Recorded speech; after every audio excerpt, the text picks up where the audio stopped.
आप देख रहे हैं के न्यूज, खबरों का सारथी। नमस्कार, आप देख रहे हैं के न्यूज इंडिया खबर उत्तराखंड के बुलेटिन में मैं दीपिका आपके साथ खबरों की शुरुआत करेंगे, लेकिन उससे पहले एक नजर सुर्खियों पर। उत्तराखंड की अंतिम मतदाता सूची जारी। इस साल 1,86,000 वोटर्स बढ़े। कुल मतदाताओं की संख्या 84 लाख से हुई ज्यादा। निकाय चुनाव को लेकर कांग्रेस ने जारी की 40 स्टार प्रचारकों की सूची। पूर्व सीएम हरीश रावत, नेता प्रतिपक्ष यशपाल आर्य सहित कई दिग्गजों के नाम शामिल। उत्तराखंड में एचएमपीवी वायरस की रोकथाम के लिए स्वास्थ्य विभाग अलर्ट। सभी जिलों को जारी किए दिशा निर्देश। निकाय चुनाव में बागी प्रत्याशियों को नाम वापसी के लिए भाजपा ने दी 3 दिन की मोहलत, फिर होगी कार्रवाई। बीकेटीसी अध्यक्ष अजेंद्र अजय का कार्यकाल आज पूरा। नए की ताजपोशी पर धामी सरकार लेगी फैसला। पर्यटकों से गुलजार बर्फ की सफेद चादर में लिपटा औली। बद्रीनाथ हेमकुंड साहिब में भी हिमपात। आप देख रहे हैं के न्यूज, खबरों का सारथी। रुक करते खबरों की ओर। खबर आपको डोईवाला से बता रहे हैं, जहां नगर पालिका परिषद के चुनाव अध्यक्ष और सभासद पद के प्रत्याशी अब जनता के दरवाजे तक पहुंचने लगे हैं। जैसे जैसे मतदान की तारीख नजदीक आ रही है, चुनावी सरगर्मियां भी तेज हो गई हैं। ठंड के बावजूद प्रत्याशी सुबह होते ही घर घर जाकर वोट मांग रहे हैं और विकास का वादा कर रहे हैं। भाजपा नेता मतदाताओं से नगर की सरकार भाजपा की बनाने की अपील कर रहे हैं। उनका कहना है कि यदि नगर पालिका में भाजपा की सरकार बनती है तो विकास कार्यों को गति मिलेगी। वहीं कांग्रेस नेता भी अपने द्वार किए गए विकास कार्यों का हवाला देकर जनता से समर्थन की मांग कर रहे हैं। उनका दावा है कि पूर्व में कांग्रेस की सरकार थी और जनता को एक बार फिर कांग्रेस के पक्ष में मतदान करना चाहिए। सभी प्रत्याशी अपने अपने प्रचार में लगे हैं और समर्थक पूरे उत्साह के साथ माहौल को चुनावी बनाने में जुटे हुए हैं। अब देखना होगा कि 25 जनवरी को होने वाली मतगणना में किसकी मेहनत रंग लाती है। फिलहाल चुनाव प्रचार अपने अपने चरम पर है।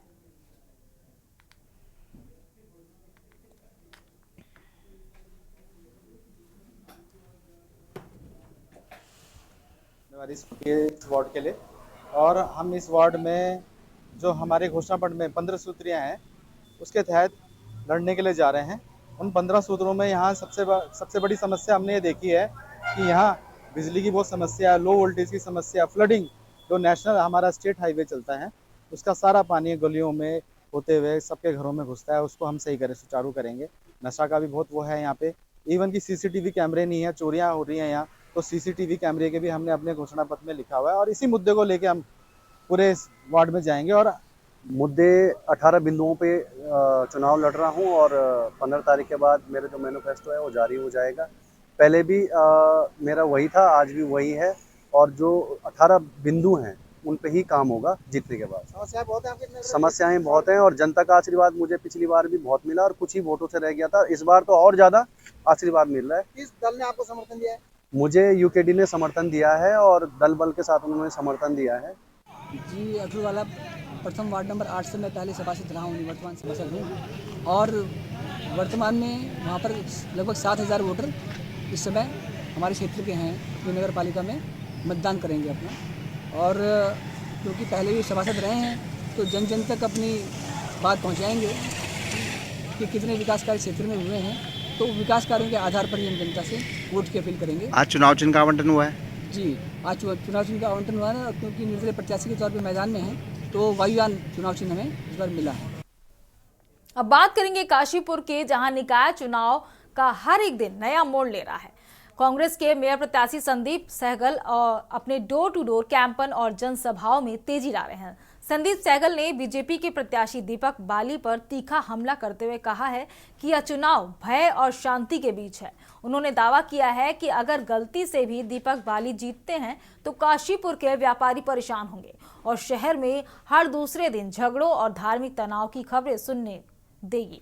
उन्होंने कहा है कि भारतीय जनता पार्टी ने मैदान में कैसा प्रत्याशी को उतार दिया है और अगर दीपक बाली मेयर बनते हैं तो शहर में न तो कोई शांतिपूर्ण तरीके से व्यापार कर पाएगा और न ही अमन का माहौल रहेगा। धर्म के नाम पर प्रोपेगेंडा चलाया जाएगा, जनता को परेशान किया जाएगा और काशीपुर की फिजाओं में नफरत का जहर घोल दिया जाएगा। संदीप ने यह भी कहा है कि पहले चुनाव शांतिपूर्ण तरीके से होते थे, जहां जनता विकास कार्यों को देखकर अपने मेयर का चयन करती थी, लेकिन इस बार दीपक बाली की राजनीति ने डर और धमकी का माहौल पैदा कर दिया है। कभी भी भय का वातावरण इस काशीपुर में नहीं हुआ। चुनाव लड़ाता था और चुनाव लड़ाने के बाद एक आपसी राजनीतिक प्रतिद्वंदिता होती थी, व्यक्तिगत प्रतिद्वंदिता नहीं होती थी। ये पहला चुनाव है, ये पहला चुनाव है भाइयों कि इस काशीपुर में भय बैठाना चाहते हैं। गुंडागर्दी का भय, वोट न देने का भय, लोगों को मेरे संग कन्विंसिंग न करने का भय। आप ये सोचिए कि वो हर बात का सरकार का दबाव पार्टी के संग, तो अगले दिन उसके ऊपर दबाव बना दिया जाएगा। तो आप अंदाजा लगाइए कि जो व्यक्ति अभी कुछ नहीं बना, जो व्यक्ति अभी कुछ नहीं है, उसके बावजूद काशीपुर की मेरी प्यारी भोली भाली जनता के ऊपर जो इतना दबाव बनवा सकता है, जो इतना भय का वातावरण, जो इतना तानाशाही आदत का हो, वो यदि कहीं आपने गलती कर दी तो इस शहर में क्या होगा, आप अंदाजा लगाइए।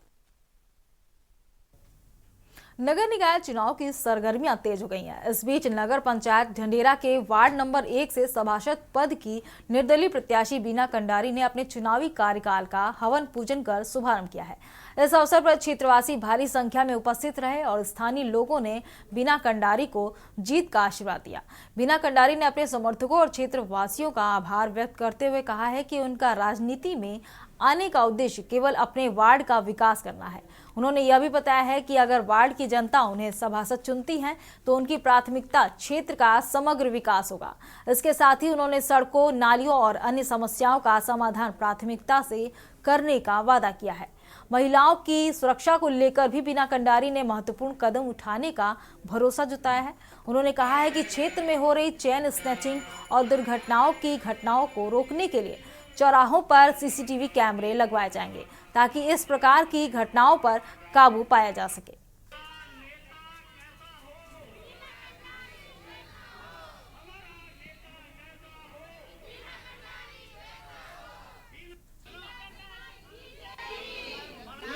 न्यू भारत कॉलोनी का एक ये है कि वार्ड नंबर 1 से बीना कंडारी जीती हुई है, क्योंकि इसमें हमें विजयनगर का पूरा समर्थन है, आदर्श शिवाजी नगर का भी अच्छा समर्थन है। न्यू भारत कॉलोनी उनके साथ है ही, क्योंकि ये हमारे घर के कैंडिडेट हैं और हर कोई ये चाहता है कि इस टाइम हम महिला को पार्षद बनवाएं, और यदि वो पार्षद बनती हैं हमारी बात को आगे रखने के लिए हमारे घर से एक जो है एक अच्छा जोरदार सभासद जिसको बोलते हैं वो आगे हो सकता है।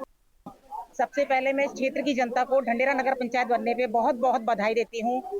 और मेरा राजनीति में आने का मकसद ये है कि अगर आप छोटे पैमाने पे किसी की मदद करते हैं तो आसानी होती है, लेकिन अगर आप बड़े पैमाने पे मदद करना चाहते हैं तो उसके लिए आपके रिसोर्सेज चाहिए, कोई पद।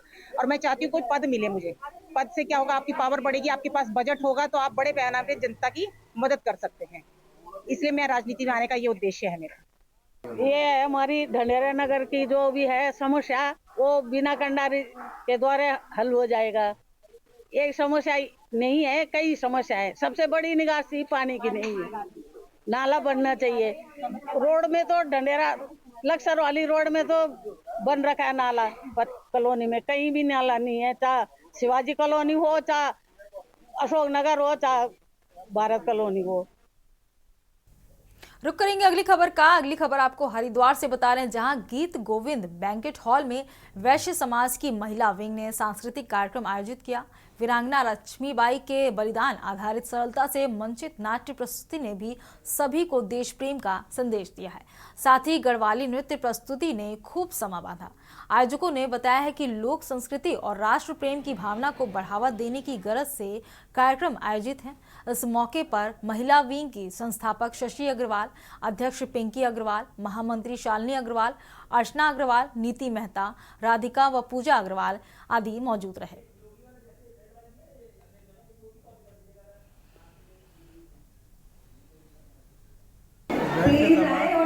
इस कार्यक्रम में हिंदू अग्रवाल समाज और वैश्य समाज की जो अन्य शाखाएं सब मिलकर के अपने उत्सव के रूप में ये कार्य को मना रहे हैं। हल्की नीचे हम सभी लोग जानते हैं कि हमारा समाज सेवा के विभिन्न कार्य निरंतर करता रहता है। उत्सव के कार्यक्रम करते हैं, नए जागरण, कुछ नई चर्चा और नए सामाजिक कार्य करने का संकल्प लेते हैं। यही हमारा आज के कार्यक्रम का उद्देश्य है। सीधा पंचकुला लेके चलते हैं। सीएम नायब सिंह सैनी क्या कुछ कह रहे हैं, सुन लेते हैं। मेरे लिए खुशी की बात यह है कि ऐसा व्यक्तित्व हमारे सामने पूरे हरियाणा प्रदेश के अंदर बैठा है, दिन रात जो निष्ठा भाव से उसका कोई उसके ऊपर उसका कोई भी उद्देश्य या उसको कोई लाभ हानि का बात, ऐसे उसके मन में कोई विषय नहीं है। एकदम निस्वार्थ भाव से वो गौ सेवा की, गौ माता की सेवा के अंदर जुटा हुआ है। ऐसे लोगों के बीच में मुझे आकर के आज बड़ा गर्व महसूस हो रहा है। मैंने ये पहले भी आप लोगों को कहा था, जब 5 तारीख को एकत्र आए थे, हमने कुछ बातें कही थी और वो बातें लगभग इंप्लीमेंट हुई हैं। आज बुलाने का जो तात्पर्य हमारा था कि हमारे ये 3 लोग त्रिदेव त्रिदेव है ना, है ये त्रिदेव है हमारे, और ये त्रिदेव एक भी गौ माता बेसहारा वो कहीं सड़क के ऊपर दिखाई ना दे। एक मिशन मोड के अंदर हमने उसको गौशाला के अंदर लेकर के जाना है। आज इसीलिए हम एकत्र आए हैं और हमारे तीनों लोग हैं। मैंने कल ये भी बात कही थी, कल हम बैठक में मैं थोड़ा देख रहा था कि बाकायदा गौ माता को, गौ वंश को, चाहे वो नंदीशाला है, चाहे वो हमारी, और चाहे गौ माता है या हमारा छोटा बछड़ा या बछड़ी है, उन सब का बाकायदा टैगिंग भी होगी और टैगिंग के साथ साथ ऑनलाइन कंप्यूटर के ऊपर भी होगा इस बात को कि हमारे यहाँ प्रदेश में किस गौशाला के अंदर कितना हमारा गौवंश है और कितना सड़कों के ऊपर है। वो हर रोज की रिपोर्ट मेरे पास, मेरी टेबल के ऊपर रहेगी। मैंने ये इनको कहा है, मैं उसको देखूंगा। परंतु आज मैं आप लोगों से एक विशेष चर्चा, एक विशेष बात करने के लिए आज आप लोगों को हमने बुलाया है। हमने इसीलिए बुलाया है कि गौ माता एक सड़कों पे न रहे, उसके लिए प्लानिंग से ये हम सब तीनों की जिम्मेवारी है, बड़ी जिम्मेवारी है।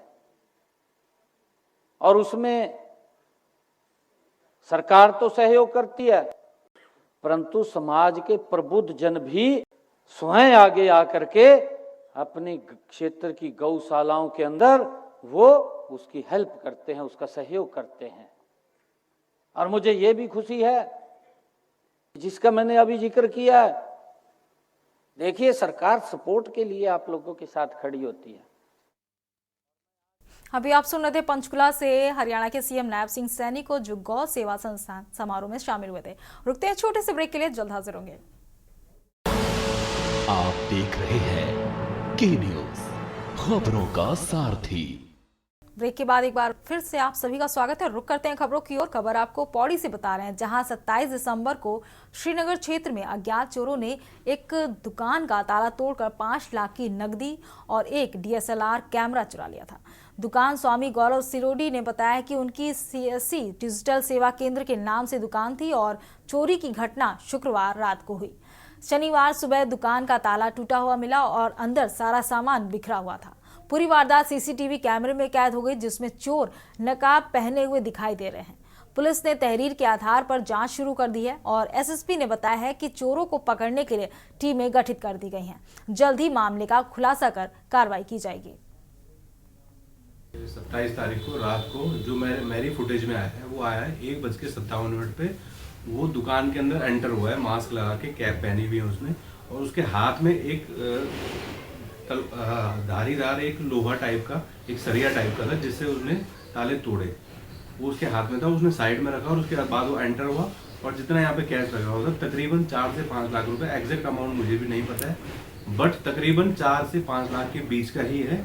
और उसकी पूरी फुटेज मेरे पास है अवेलेबल, जो मैंने पुलिस प्रशासन को भी दे चुका हूँ पेन ड्राइव में। 27 दिसंबर 2024 को श्रीनगर बाजार में स्थानीय व्यापारी की दुकान पर एक चोरी की घटना हुई थी, जिसमें कुछ अज्ञात व्यक्तियों द्वारा चोरी को अंजाम दिया गया है। इसमें स्थानीय कोतवाली श्रीनगर में अभियुक्तों के विरुद्ध अभियोग पंजीकृत किया गया है और टीमें गठित कर दी गई हैं और शीघ्र ही इसमें अनावरण किया जाएगा। खबर पहुंच गई थी, पुलिस ने जांच पड़ताल शुरू कर दी है, जो चोर है उनको आइडेंटिफाई कर दिया है और 4 से 5 लाख रुपए का लगवा के कैश पर। और रात की घटना है, उस दिन लाइट भी नहीं थी और बारिश हुई थी, उस मौके का फायदा उठाते जो है चोरों ने जो है इस वारदात को अंजाम दिया। जैसे कि लोग कई सोशल मीडिया पे कमेंट कर रहे हैं कि इतना कैश क्यों रखा, नहीं समझ नहीं आता है। जनता आजकल सोशल मीडिया है तो मतलब देखिए, पहली बात तो हमारी दुकान है, हमारा घर है, हम लीगली अपने घर में अपनी दुकान में कुछ भी सामान रखें वो हमारा अधिकार है। तो इसका मतलब ये थोड़ी कि आप उसको चोरी करके ले जाएंगे। ठीक है, वो मान सकता हूँ मैं कि इतना कैश बैंक में रखना चाहिए था, लेकिन क्या उसकी इतनी बड़ी सजा मिलेगी कि हमने इतना कैश रखा तो आप उसको चोरी करके ले जाएंगे? पहली बात। दूसरी बात, उस CCTV फुटेज में आप देख सकते हैं जिस प्रकार से नोटों इकट्ठियाँ हुई कपड़े में लपेट के ले आ रहा है, तो उससे आइडेंटिफाई होता है वो कितना कैश है। और बाकी सोशल मीडिया का प्लेटफॉर्म है, 100 लोग हैं, 100 प्रकार की बातें बोलेंगे, हम सोचेंगे कि हमने हर किसी को जवाब देना है, तो पॉसिबल नहीं है। बड़ी खबर आपको दिल्ली से बता रहे हैं सूत्रों के हवाले से। दिल्ली चुनाव पर सूत्रों के हवाले से बड़ी खबर आपको दिखा रहे हैं। 6 फरवरी को वोटिंग, 8 फरवरी को आएंगे नतीजे। दिल्ली से बड़ी खबर आपको बता रहे हैं। दिल्ली चुनाव पर सूत्रों के हवाले से बड़ी खबर आ रही है इस वक्त की। 6 फरवरी को वोटिंग, 8 फरवरी को आ जाएंगे नतीजे।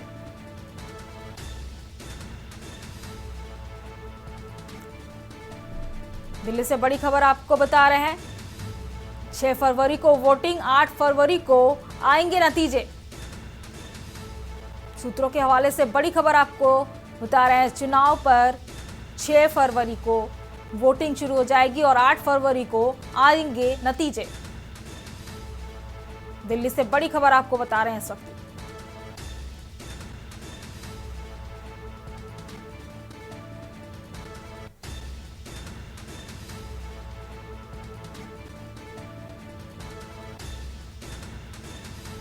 दिल्ली चुनाव को लेकर बड़ी खबर सूत्रों के हवाले से आ रही है। रुक करेंगे अगली खबर का। अगली खबर आपको उत्तराखंड से बता रहे हैं, जहां हाईकोर्ट ने बागेश्वर जिले की तहसील कांडा के कई गांवों में खड़िया खनन से आई दरारों के मामले का स्वतः संज्ञान लिया और सुनवाई भी की। कोर्ट की खंडपीठ ने इस मामले को अति गंभीर मानते हुए बागेश्वर जिले में खड़िया खनन पर रोक लगा दी है। साथ ही 9 जनवरी को माइनिंग जियोलॉजी सचिव और इंडस्ट्री सचिव को व्यक्तिगत रूप से कोर्ट में पेश होने का निर्देश दिया है। पूर्व में हुई सुनवाई के दौरान कोर्ट ने न्यायमित्र नियुक्त किए थे, जिन्होंने अपनी रिसोर्ट में बताया है कि खड़िया खनन से गांवों को खतरा है। बागेश्वर के ग्रामीणों ने कोर्ट में प्रार्थना पत्र दाखिल कर कहा है कि प्रशासन उनकी समस्याओं का समाधान नहीं कर रहा है, जिसके बाद उन्होंने न्याय की उम्मीद में हाईकोर्ट का दरवाजा खटखटाया है। ग्रामीणों ने आरोप लगाया है कि खड़िया खनन के कारण उनकी भूमि बर्बाद हो गई और अब उनकी कोई सुनवाई नहीं हो रही है।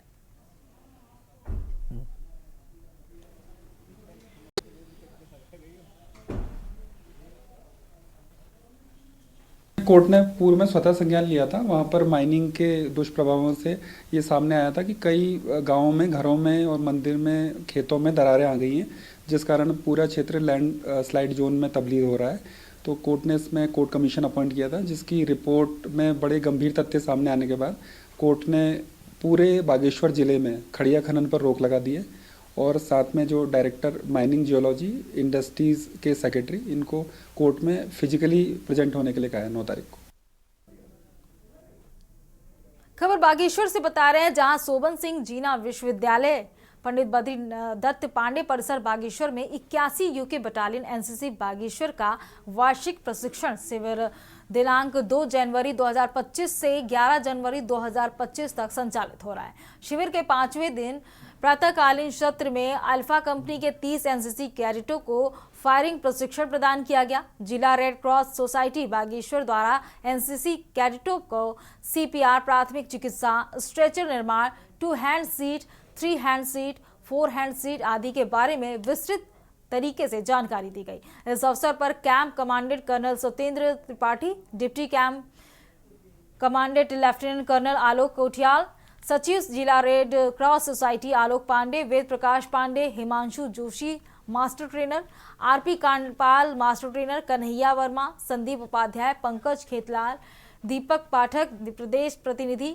ANO major Deep Chandra Joshi, ANO lieutenant colonel Kishore, ANO 3rd officer Pradeep Kumar, 3rd officer Netra Singh, subedar major Vikram Kumar, Shreshtha training JCO सूबेदार भोपाल सिंह रावत, सूबेदार जसबीर सिंह, सूबेदार मन बहादुर पाटा, बीएचएम सुनील कुमार सहित 500 कैडेट उपस्थित थे।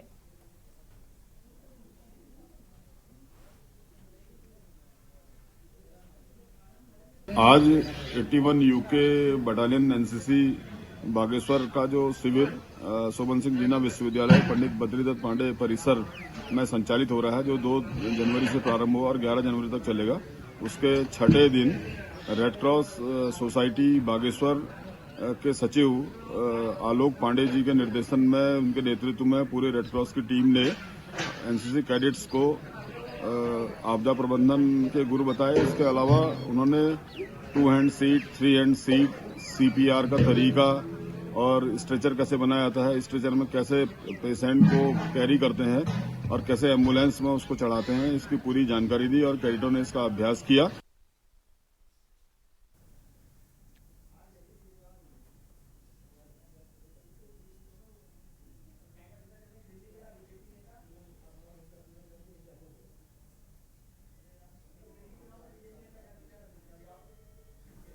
सीधा लेके चलते हैं दिल्ली, जहां बीजेपी नेता चुनाव पर क्या कुछ कह रहे हैं, सुन लेते हैं। उसको लेटर लिखे तो ऐसा व्यक्ति देशद्रोही है, उसके पिताजी देशद्रोही हैं। आतिशी जानबूझ के ड्रामा कर रही है। चुनाव में जाने से पहले आतिशी को अपने पिता के द्वारा लिखे हुए लेटर को, जिन्होंने कहा कि अफजल गुरु को फांसी नहीं दी जानी चाहिए, उन्होंने दिल्ली के और देश के हजारों करोड़ लोगों का अपमान किया है। अफजल गुरु आतंकवादी है और आतंकवादी को फांसी ना मिले, इस प्रकार की बातें करना, आतिशी को माफी मांगनी चाहिए अपने पिताजी के दिए हुए बयान के कारण। इस बुलेटिन में फिलहाल मेरे साथ इतना ही। आप देखते रहिए के न्यूज इंडिया। नमस्कार। आप देख रहे हैं के न्यूज, खबरों का सारथी।